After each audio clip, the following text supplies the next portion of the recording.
They used to be a part of something special. And now they sit on TV, a sellout, and no longer a rebel.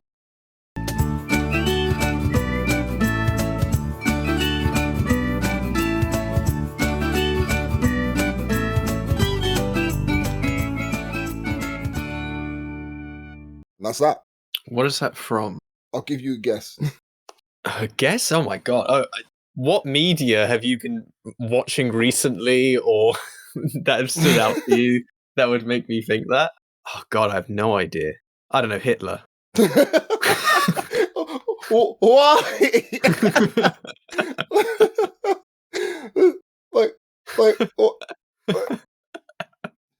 I wish I could say you were correct, but that's not good.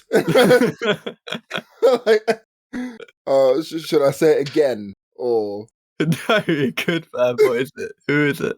What is it's it? Me. That's actually me. Oh, okay. So I was right then. Yes, Hitler. That is a very original quote from me. That is a piece.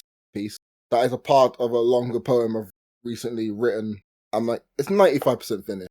Oh, cool. And I think it might be a late addition to the Happiest project. It might replace a whole track actually, which is a good thing because I want that track to be killed. Oh yeah. This is Silly Whales. This is a mental health podcast. We talk about things that are in the whole realm of mental health. It's a podcast for everybody, but it might not be for you, and we understand. Basic trigger warning is, everything to do with mental health and all that stuff. We also want to emphasize that I am not a professional editor, nor am I a professional anything. So, as more than one person have noticed now, it's not just you and Ryan. It's more than about 4 or 5 people have noticed that episode 12 and 13 back to front. Yes, that is very much a thing that happened. Yes, it is entirely my fault. Yes, there's no no's to this either. It's just yes here. There's no hey, but actually what happened is, no, the whole system for categorizing episodes that we've recorded and filing them is very, very, very complicated because I make it complicated. There's a simple thing that I could do. I don't know what it is yet, okay? Oh, right. But I'm not doing it. I'm glad that cleared everything up. So, it's like when you see somebody eating. I'm pretty sure that if an actual podcast producer saw my method, they'll probably say something akin to, "You're eating soup with a fork." So it's here we are. To be fair, it doesn't help that you have a lot more difficulty listening back through the whole thing because obviously they spend laborious amounts of time listening back and things like that. So it's more difficult. Oh, yeah. And also, that's the thing. I told you that I was like, I swear these are the wrong way around. But at the same time, I'm not doing shit around this. So I have no leg to stand on as far as actually criticizing you for anything. Just merely whole point is, my realization to you earlier. I should say the whole point is I'm supposed to send you the raw file the minute it's done, and then we go from there. But I don't even think that would have solved the problem because I still would have had to do for the whole editing process anyway. So it was great. The funny thing is, when episode 12 came out and I listened to it, I was on holiday at the time. But when I listened to it, even though something felt slightly off, it didn't trigger in my head, this is the wrong episode. So when it came out, it felt like it could have been in the series. But there was just a part of me listening to it that was I thought that I said some stuff, I didn't introduce anything about me wanting to quit YouTube and all of that, but I mention it in a way and I'm okay. But it didn't strike me that it was possible. I just thought that somehow my brain had incorrectly remembered everything. So even if I would probably not have even realized and said anything. So it was only when actual episode 12 came out that I realized how bizarre it was because I was hold on, I do remember in the last episode talking about continuing something that I'm starting in this episode. I was okay, all right, something. I guess, literally the only thing you could do is that as soon as we stop recording, all of the files, raw files, you just send them to me immediately. And so then I can know what we've just recorded is. That's like the bare limit and simple thing that can be done. Or I could just guess. label the episodes as a download them, label them what they are. Yeah, You know. I did mention that before. But again, But yeah. I'm not involved in the process, so I'm not going to say shit. We have been away in the zeitgeist of the whole show in the Silly Whales universe. It doesn't look too obvious that we've been away. We haven't actually recorded properly for 3 weeks, which is the longest time in between episodes. Oh, by far. Joe's been on holiday. I've been slightly busy, but we had episodes like recorded. I have been really like slacking releasing episodes, so like we were always 2 weeks behind. I tried to catch up on that, and then I released like once. I meant to release twice. Then I released once, and then pretty much now we're back up to like current episodes. So you're listening to this, and you're listening to this as this comes out, whenever this comes out. Probably be next week, this next week Tuesday, which will be around the 21st. Then it's currently the 17th. Yeah. Then you're up to date. This is the like episode, the last episode recording this on a Friday. So it'll always be we record episode in the week, and that episode will then be released the week after. And then if we can't release an actual episode like this, we'll release a Silly Wells Presents and whatever. There'll be something. Anyway. Yeah. The motivation is sort of that we, and I think you pushed it more, and then I kind of like the idea more as well, that we just generally want to have content out that people can respond to. Like if there is something, or if there's something in the news, or something that's just current, that when we put it out, it feels current to what's going on, rather than being, something that was free, or maybe at one point there was even a 4-week, like a month, like earlier episode. It was almost a month or something like that. And I remember you were talking about how you made a reference to the Kendrick and J. Cole whole thing. Yeah, and how that's changed completely. And it was like 2 weeks before or something like that. So yeah, by the point that the episode actually came out, it was completely and utterly like just it didn't make sense anymore. So there's that. There's also the fact that we do actually want to still like get things like messages and stuff from people when stuff comes out, if people want to. So there's kind of this decision generally that we should probably not be that far out, and that like a week after an episode has come out, we have the opportunity, or like within a few days, let's say after an episode comes out, we might have then the opportunity to respond or something like that. To that point, before you continue, because I know you do need to, I did want to point out something which I just completely forgot almost every episode, even though I kept reminding myself, but completely forgot to actually talk about it because I get lost when we do these things. That we got messages way back, if you remember. You sent me 2 messages. I don't know where they came from, but one of them was a voice note. I won't reference them like specifically, but they were both about work. One to do with like how we think about our own work, and another person giving their experience of how work was for them. And I just want to say how much I appreciate both of those messages and where the people that it came from. It was honestly quite incredible to listen to a voice note of someone or that I never knew talk about something that we had spoken about on the podcast, like giving their experience. I was just like, oh, that's really incredible. I was just never going to expect that. So, the whole.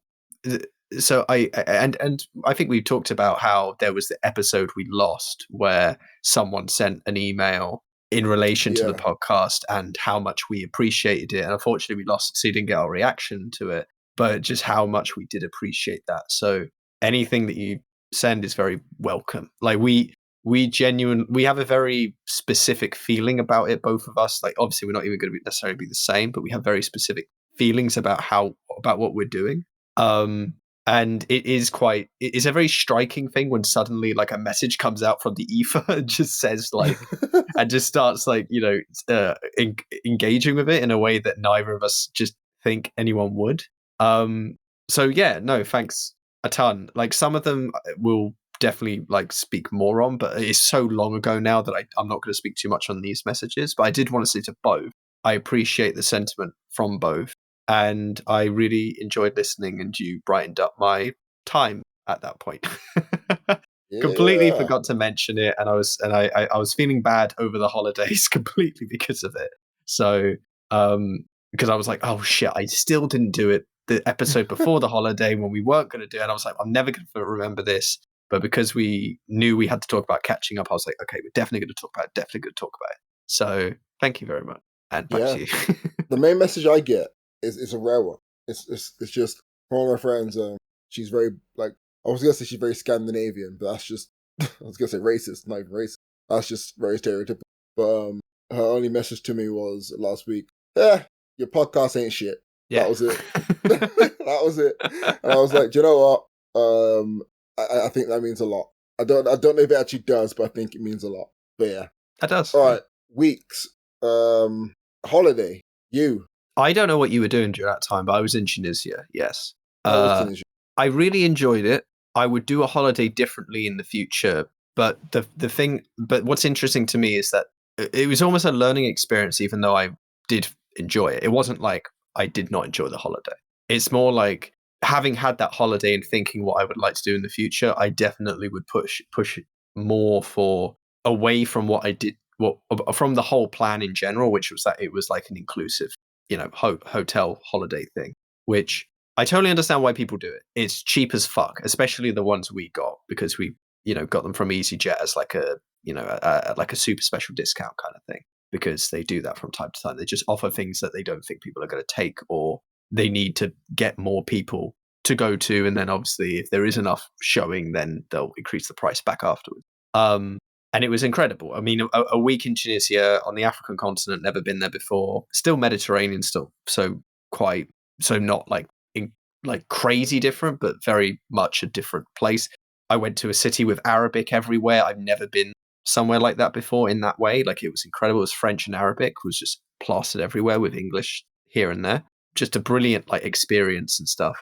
In future, I would definitely take, and I think even on that holiday, I absolutely could have gone for more of a travel around Tunisia kind of thing.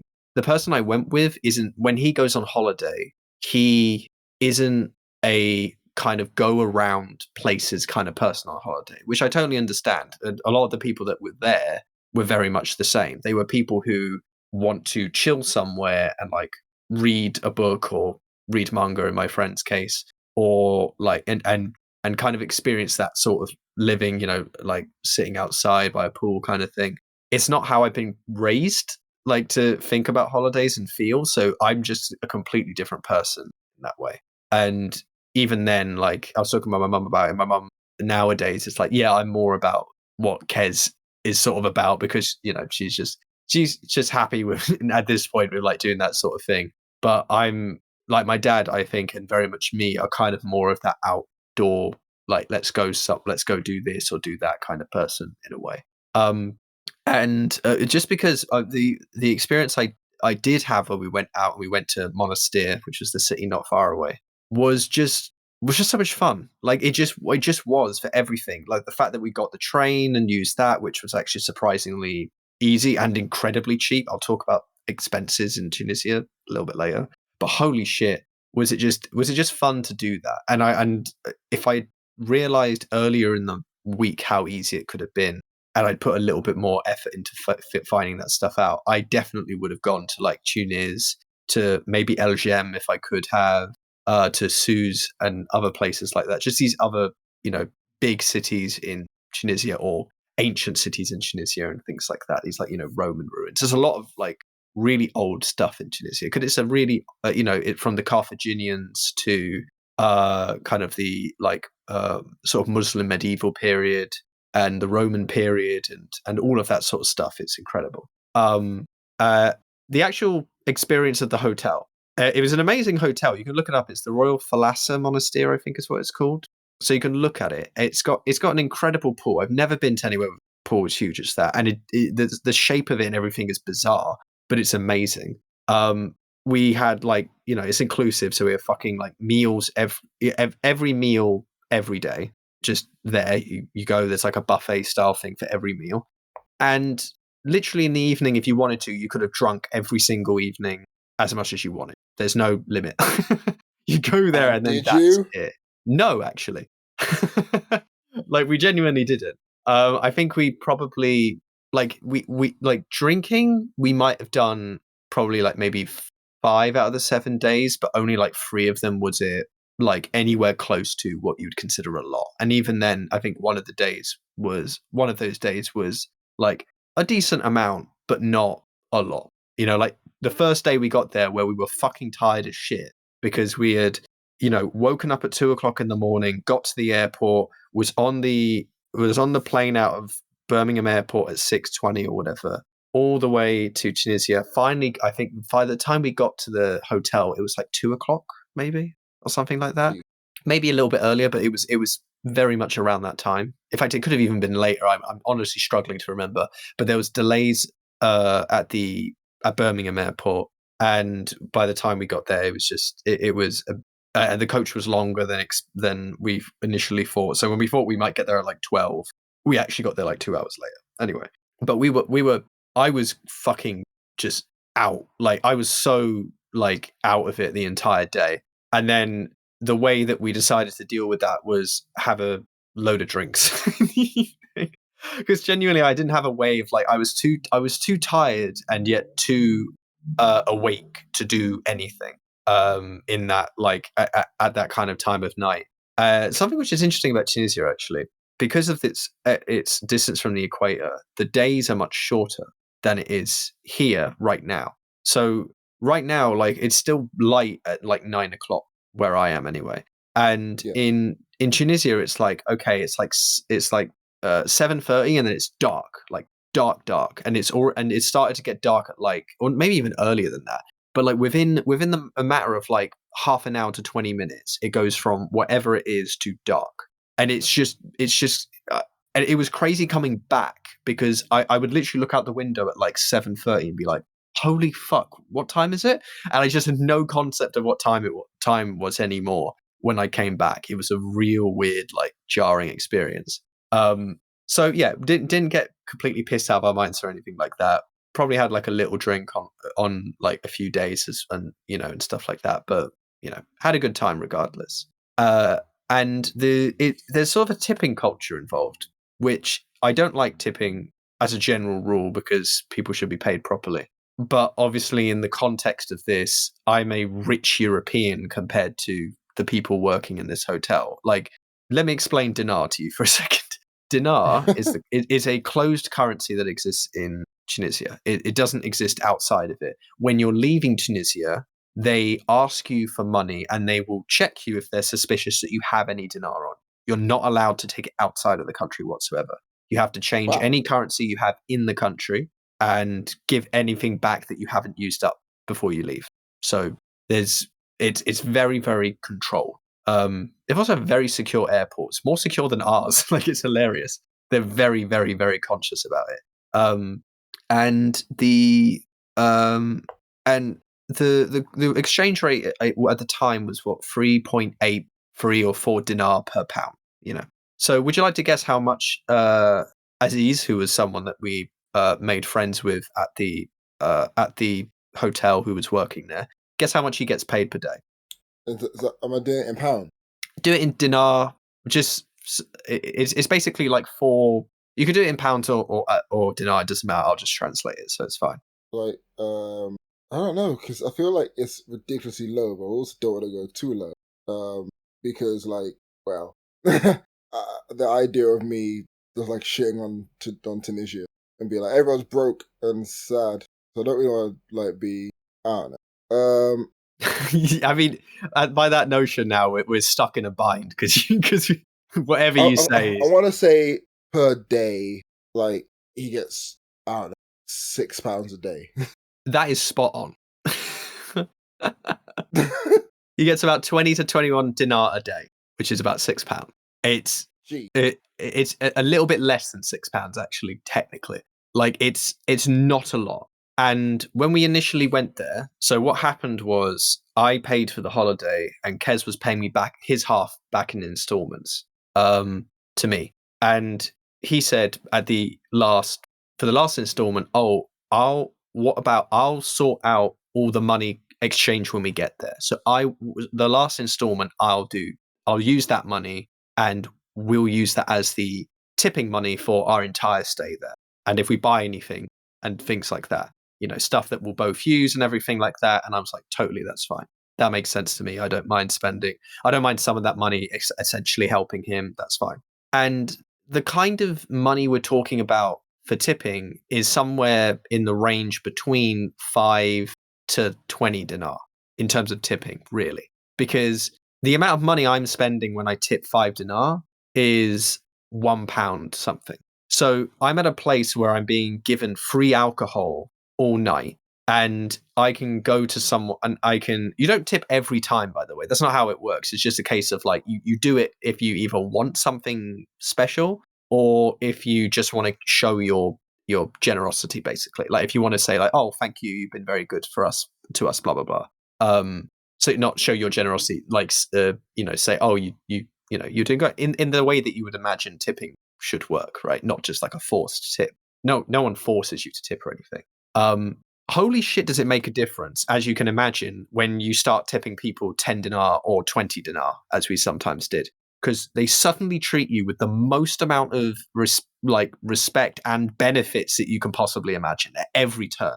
Gee. Like, because you've essentially doubled their wages in a day when you tip them 20 dinar, right? Again, about £6. So if I give £6 to this individual, suddenly that guy in the lunch area that we eat in, the breakfast, lunch, and dinner area, will reserve us a seat every time by getting drinks and putting them at the table before we even arrived, to make sure that we have that table because that's the table we were sitting at previously that we liked.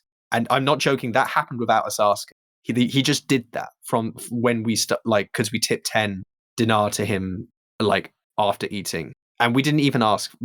It was so incredible how different it all became. And it's not that they were being like bad like staff or anything like that. It's just they immediately were like, well, I'm going to hang out with these people and I'm going to make sure that they're having a good time, as you would expect, because it's such a huge thing.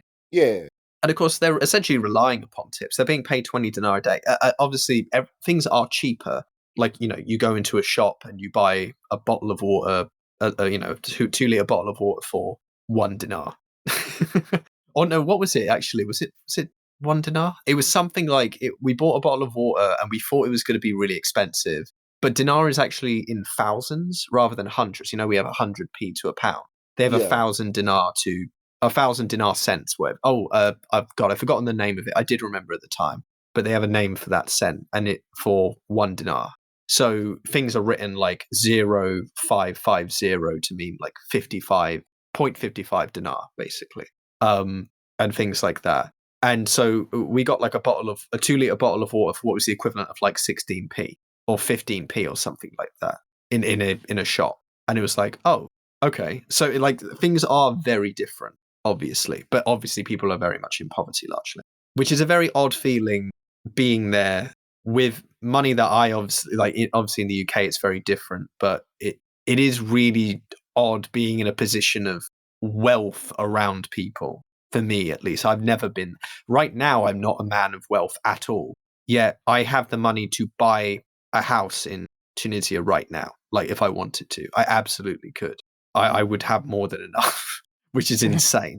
I'm not saying it would be a great house or anything like that, but I literally could. We were talking about how if you worked for a company in Europe, but you could, but it was like a at-home thing or whatever, you could easily make stupid amounts of money in Tunisia and never have any issues. If you were earning like even 20 grand a year, you're looking at like 80,000 dinar or something like that, which is nuts as an amount of money being earned by someone just living kind of, normally. So a crazy experience overall. And there was a lot of conflict, I guess you could say, with this holiday in terms of how I felt personally with my money. Because, by the way, I should explain, we took out 500 dinar at the beginning. This was the third installment, 130 quid off or whatever. That's how much we got, 500 dinar. So I'm not joking when I say we literally struggled to spend money the holiday. And all we did was spend 130 quid. On most holidays, you could spunk that in a few days, and we were struggling to spend. We had to just buy stuff like randomly near the end of the holiday because we realized we had all this money left and we didn't know what to do with it. So it's a very strange situation because obviously euros are not that distinct, and that's where I've been to, like from pounds, I mean. So to me, it doesn't feel too different, and the pricing in Europe isn't particularly different, I would say. Although you told me that like wine in France is incredibly cheap, for example, by comparison, and Yeah, things like I that. guess for me that's because they make it. So Oh, for sure. It has a whole different culture as well and everything like that. Like it makes sense. We have to import it and stuff like that, I guess. But man, was it just it was there was such a crazy feeling the entire time, which I couldn't shake just about that whole experience. And I mean, what like the tipping part, I was initially super conservative on. And I didn't know how much we'd be spending. I didn't know what we'd have to spend on and all that. And then like after like a day of doing it, obviously Kessis has already been there, so you already kind of knew about it a bit. I was like, oh, okay, I know when to tip, and I know how much to tip or whatever, and how much it means. Like literally, we were getting drinks. You got these plastic cups or whatever, like hard plastic cups that we were drinking out of and stuff. And then I asked like, oh, can I have? I think we were getting drinks for the room or something. And I said like, not for them to take it to the room, but we would take it. And I was like, oh, can I get 2 rum and cokes and 3 beers, please, or something like that? And I tipped like 20 dinar or something. And when he came back, he had these lovely beer glasses and lovely like rum and coke glasses with chopped lemon in and ice that they don't normally put in, like the ice they do with the lemon they don't, and things like that. And it was a strong rum and coke as well. Like there was the strongest rum and coke I had in the entire trip. oh, get you drunk. They just it's just I understand probably some people don't even tip as well. Like not everyone is going to. It's more like you get used to the idea and know about it. But holy shit, it was just an odd experience. I couldn't really get it out of my head. But yeah, it was a fun trip regardless. Like we went out, it was lovely. The pool was amazing. I've never been in a pool like that before. Food was actually pretty decent. A little bit limited for me, obviously being vegan and all that. It's a bit limited, but they still had a bunch of stuff I could eat, and I was eating black olives every single day, like wonderful black olives and green olives, and so on. And yeah, it was a great time. And it was hot. Like it was hot. The way that the weather was when we came back from the holiday in England was what it felt like the entire time we were there, pretty much. So we just had like this much more longer extended like heat wave or something equivalent to that England had just over the course of 2 or 3 weeks or something like that. We just got an extra week of it, and of course it was sunnier and stuff. I really want to go back to Tunisia to see some things that I know are there. I don't know if I will ever do an inclusive holiday again, beyond the fact that it was just very cheap. Like, I mean, I spent 378 quid to go to Tunisia for a whole week, including the airplane, all the alcohol, the food, everything. Like that's just something you can't say anything about that isn't just like, okay, that's obviously quite good. So yeah, absolutely fantastic. I'm going to pass over to you because I'm noticing the time and stuff, and also I've talked so long about this, Nah, it's and fun. I'd said almost nothing substantial, to be perfectly honest. Doesn't matter. Doesn't matter. But yeah, it Yeah. was cool. So it's like, was it last week or I think my birthday was now 2 weeks ago. Yeah, I'm old. I'm 27. It was 9 days ago, wasn't it? Oh damn. Okay. Jesus. I No, feel no, like it sorry, was not 9 days ago. Are you the 6th? 7. 7th, sorry, yeah, 7th. So 10 Everybody days ago. forgets. I say everybody forgets while I always forget everybody else's birthday. It doesn't help that you and Demi's birthday is almost exactly the same, but I forget by how much they're different. Yeah, yeah. So I don't really do anything. I've always had this whole thing where my birthday's always shit. Last year, I spent my birthday in Germany with my now ex. That was a good birthday. I was like, oh damn it, and I was worried that we are gonna go back to form having really bad birthdays. Like, oh great. And my birthday month between April and like early June, I don't exist as a human being. I'm on survival mode. Okay, I hate those months. I'm at my absolute lowest. It's the worst. Uh, like if you were to say seasonal depression, everyone goes, "Oh, the winter." No, like spring, summertime, I want to kill everybody and myself. Okay, like when everybody's happy, I want to light the match and just blow everything up. Okay, that's how I feel. No, actually, like the day before, I saw me and shout out to Ryan, we saw a band called In Me, and I hope he doesn't mind too much about what I say here, but I've heard him speak about In Me for about the better part of 2.5 years, like moments of conversation. And I heard about the band originally like 4 or 5 years ago because a friend of mine who I used to do like poetry and all that stuff with ages ago had one of their songs on the playlist, and very random. I heard of that band, but they weren't that big. I didn't really pay much attention. And when Ryan was talking about them for the past 2.5 years, I was like, I know they're his favorite band, but he does go on about them, so they must be good. Because Ryan's the type of guy where you send him a song that you like, and he'll go, "That song's great by this band, but this song further down the album, which no one ever talks about, is better and hits the same spot." You're like, "Oh shit," because Ryan knows his music. You trust it, Okay, yeah, of course. Like he is the mosh pit daddy for a reason. Okay, and I decided, cool, I'll see In Me. We'll go back to the Crawford Arms, a place where I actually used to wrestle quite a lot. And it was like a weird anxiety attack building when I went, because I was like, I've done this train journey so many times. And yeah, got there. It was great. Honestly, it was incredible. Now, before I get into In Me, I'm going to talk to you about Lastel. Hopefully I'm pronouncing the name correctly. Okay. Both bands are, I guess you'll call them, like, I don't know if you call them metal or you call them heavy rock or whatever. Ryan's going to DM me on WhatsApp and be like, this is what you call them. But they're both rock bands in general, okay? Mm-hmm. Lastel opened it all up, and the energy is incredible because not everyone's in the building yet. They're the opening act, so everyone's like, "Oh, we're gonna go to the pub around the corner first. We'll wait for In Me to come out." So there wasn't as many people as there should be. They all missed out. I will tell you something crazy right here, right now. I'm sure it's been done before, but this is my naive mind here. Okay, their main singer is also their drummer. Oh, okay. Okay, That's difficult. That's and really difficult. I don't know how he does it. Beautiful voice. And their other singer, who's like just a vocalist, does like all like the screaming and all that stuff and all like the additional vocal, which is wild because he brings so much energy to the stage while singing and doing the screamer parts himself. And then the drummer is also drumming and like doing all the other vocal. The band is incredible. But to make matters even better, one of them motherfuckers on guitar is playing the guitar.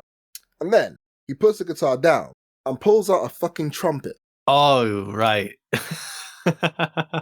They have a trumpet and they use the trumpet and it all works. Oh, was that the video you sent me? The guy that was playing the Yeah, trumpet? exactly. That was the video I sent you. I was like, Yeah. Okay. motherfuckers pulling out trumpets, okay? It all works. And the thing is, it's not like it shouldn't work. No, it should work, and it does work. And it's like, holy Jesus Christ, they are good. If you want a band to listen to, Lastel. Now the main event, In Me. I've never been at the front of a rock show before. I've also never really been to many rock shows in general. Like, we were at Rainbow Kitten Surprise, I've seen Jimmy Eat World, and I went to a random, like, EDM festival in Gainsbury Park ages ago. I'm sure I've seen another band somewhere, but, you know, that, being front row at a rock show, never thought I would actually be the person who would like it. Oh my god, do I love it. In Me come out, and I can see straight away, oh, this is why Ryan likes his band. One, they're very personable people. Okay. Mm-hmm. Two, they're just like, I guess Ryan's been following for nearly 2 decades. So it's like, for him, there's a lot of sentimental value to it, which is why his opinion is his opinion, but my opinion is completely fresh.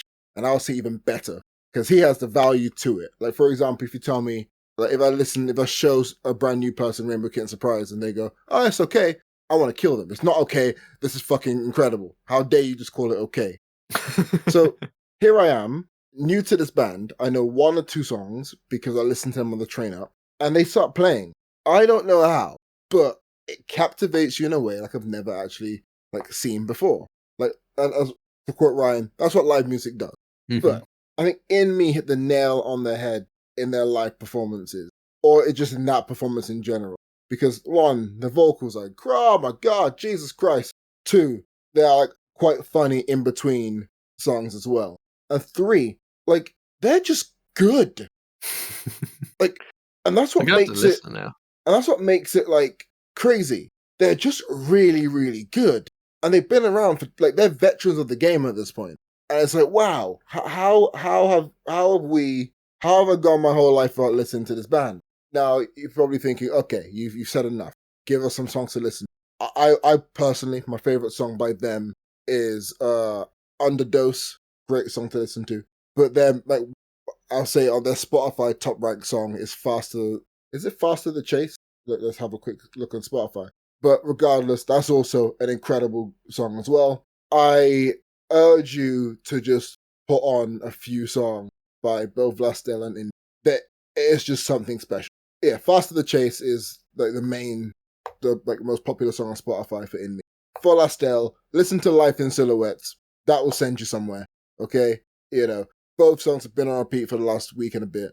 The show is great. They're great. Both bands are great. Met members of like both the bands afterward. And also, I'll speak to this now.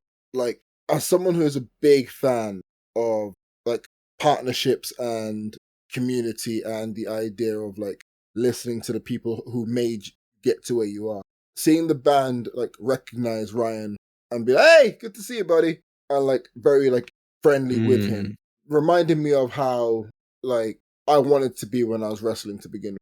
And I was like, Jesus, like this is a very real thing. And it's like, it's just, I don't know, like words are losing me, but it's just good, It's all just really, really good. And both bands are just really, really good. And you're just thinking to yourself, well, these guys have to be bigger, right? And you realize In have jobs outside.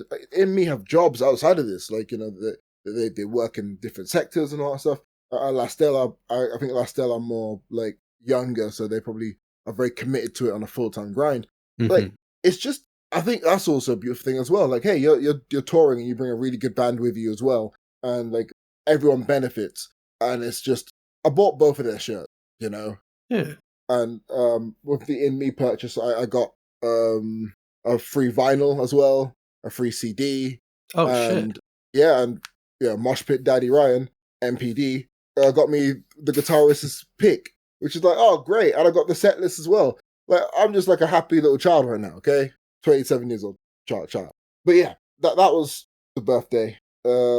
Back in the gym, back like doing Muay Thai and all that stuff. Things are going okay. I'm surprisingly getting the hang of things in both areas now. Kendrick Lamar and Drake happen. Yes, Now, please.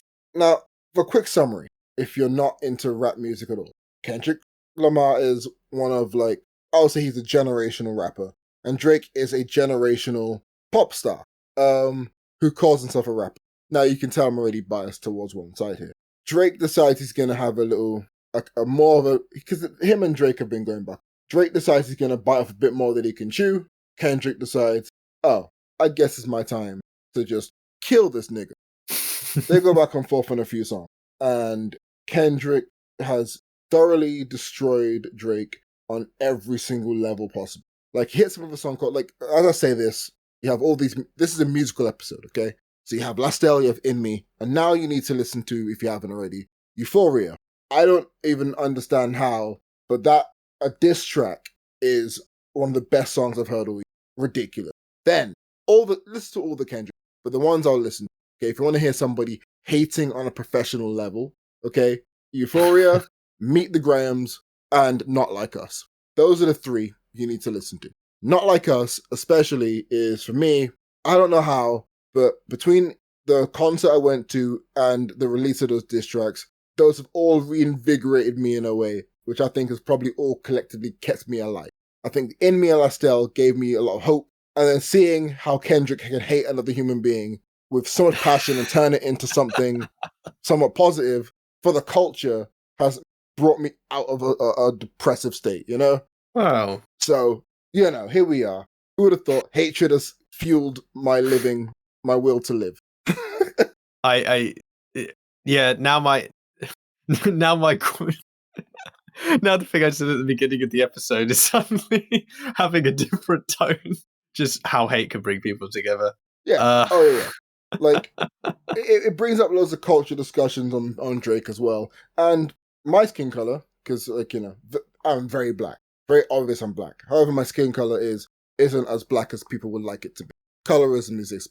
So because of Drake's skin color and Kendrick's skin color, people love to say Drake isn't actually black. Yeah, that's not the issue with Drake. The issue with Drake is more, he is not the person who he raps like he is a Canadian guy. came from, a family. And he was an actor. He was in a show called Degrassi. He has done things. He's not a guy who grew up leading a gang or in a gang or committing felonies. He's not that guy, but he raps like he and doesn't ever. He appropriates other cultures. For example, he did a song with a UK rapper. He started rapping at the UK rapper. He did a song with a guy from Compton. Oh, look at that! He's rapping from like guys. He will take people's like cultural traits, make them his own, with no credit actually shown to those people. Very much like Elvis Presley. At his core, though, he's a really good pop star. But I wouldn't say I'm calling him a rapper. People have then gone about and said, "Hey, this is what mixed people do," because Drake is I think I'm correct by saying this, is of mixed race, and we have to look out for the light skinned people. Guess what they do? So all of a sudden, when these debates happen, I start to turn to me, and people start saying, "Hey, look at that! You're not actually black." So that is an argument that's going to come to me eventually. It was already hinted at the gym the other day, but what in relation to all this? Oh yeah, because we're talking about like the Kendrick stuff, and I made the point that Drake's diss track back for "Family Matters" is one of Drake's like best like rap songs, and then someone's like, "Oh, of course the other light skinned guy will say that," and I was like, "I don't think you understand. Like the whole thing is that "Family Matters" is a great song by Drake, but it was completely demolished by Kendrick seconds after. Like I can praise somebody while also acknowledging that they still got their ass beat, but yeah, people need absolutions, so you have to be 100% on one side. Can't give anything away to the other side because that's not it's not a dominant enough mind view. People want things to be very clear cut. You don't like this person, you do like this person. At the end of the day, we're seeing two great artists in their own right make incredible music. In reality, the only person who's losing, bar Drake, is the people who don't like rap at all and hate on it from a distance. Who's winning is everybody. We all get good music, and we all get me. But yeah, that is where I am tomorrow because this is being recorded on Friday. So on the 18th, I have a football tournament. We're doing the whole World Cup thing. I get to play at my old secondary school, which will be great. I think I mentioned a few episodes going back there. We are representing Portugal. I've assembled a team of good people, and by me, I mean Michael has done most of it. I'm the team captain, I'm team manager, but we've assembled a good squad. Okay, we're representing Portugal. None of us are Portuguese, but here we are. I want to win. I am a serial second place, third place person. I really want to have a good showing in this tournament, which means I want to actually either win it or reach the final and look good reaching the final. But I just want to get this out into the East, okay? I want, by the end of this year, for me to have some W's next to my name on a team basis and on an individual basis. So be that in the Muay Thai ring, be it collecting a trophy for football, I want to start winning, That's the mentality I want to have. I don't want to be content with second, which is a big mindset shift, as for the majority of my life, I have been like, if I come fourth, I'm happy with that. So it's a big shift from wanting to be happy to be like a third choice goalkeeper to finishing fourth in certain tournaments to now wanting to all of a sudden come first and win everything. That is a big mindset shift. And I don't know how I'm going to take to that mental. So yeah. I was gonna say, obviously, this is not. This statement is funny given the comments, obviously, about skin color.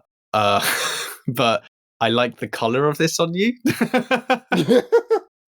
Like, I genuinely Okay, I'll put it this way. I don't think it'll get to your head in a way that I would consider somewhat like an unlikable trait. I think that the way that you describe this in relation to your kind of passion somewhat being rekindled in certain ways and your hope being rekindled, I think that in those moments when you start to feel those ways, you should chase those. And so I'm glad that you are and you're feeling that way. So yeah, I'm fucking great. Like good.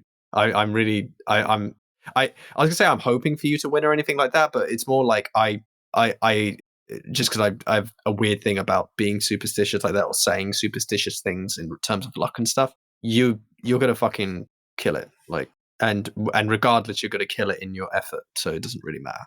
Like, you're gonna do amazing. You're gonna do amazing. That is that. Yeah. But yeah. Anything else, sure?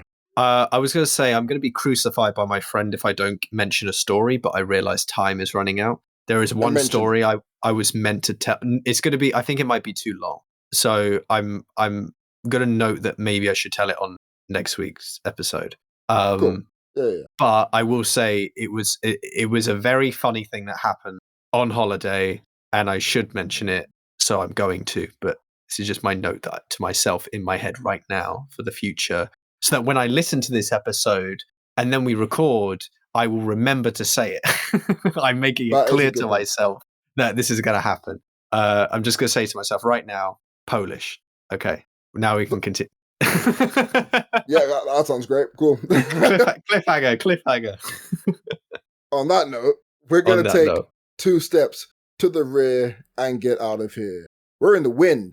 See ya. Bless you.